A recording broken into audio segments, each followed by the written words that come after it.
Alright, so in this video, I'm going to solve the equation x to the power of 8 is equal to 25 squared. So to solve this, I'm going to first rewrite this as x to the power of 4 times 2 is equal to 25 squared. And if I have something in the form a to the power of m times n, this is equal to a to the power of m to the power of n. So x to the power of 4 times 2 is equal to x to the power of 4 to the power of 2, and this is equal to 25 squared.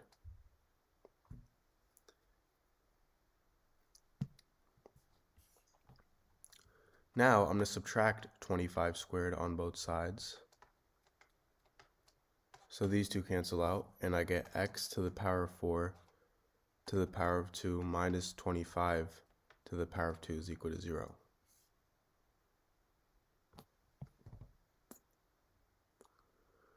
And before we actually do this, I'm actually going to take the square root on both sides so I can cancel these 2's out. So I get x to the power of 4 minus 25 is equal to 0.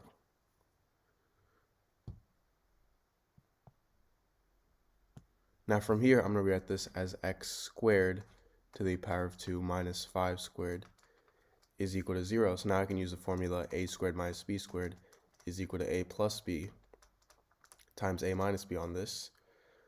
So this turns into x squared plus 5 times x squared minus 5 is equal to 0.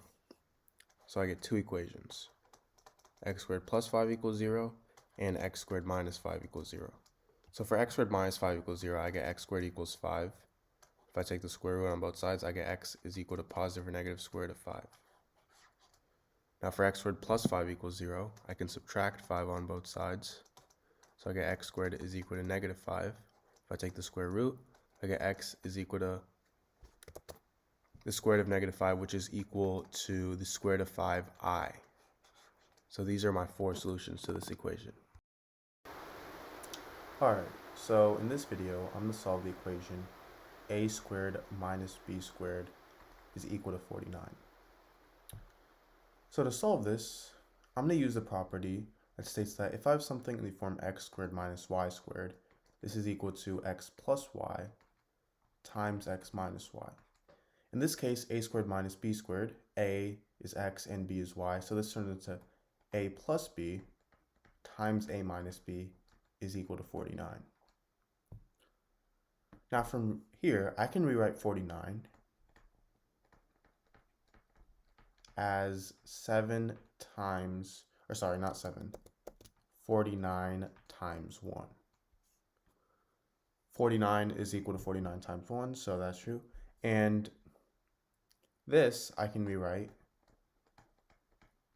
as 7 times 7.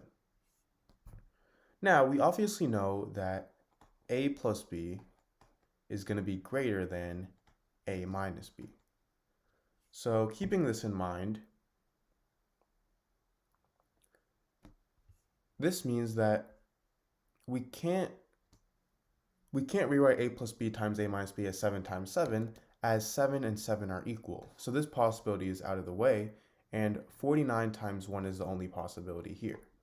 Meaning we're going back to a plus b times a minus b is equal to 49 times 1. So because a plus b is greater than a minus b, we can say that a plus b is equal to 49 and a minus b is equal to 1 because a minus b, 1 is less than 49 and a minus b is less than a plus b. And this is also in the form a number times a number.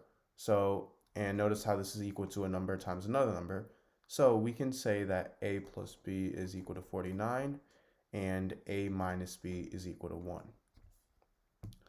So what we have here is a system of equations, and I'm going to add these system of equations. A plus a is 2a, b and negative b cancel out, and 49 plus 1 is 50. So I get that 2a is equal to 50, and if I divide both sides by 2, these two cancel out, and I get a is equal to 25. Now that we know that a is equal to 25, remember how we said that a plus b is equal to 49.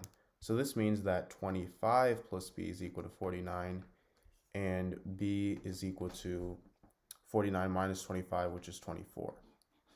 So a equals 25 and b equals 24.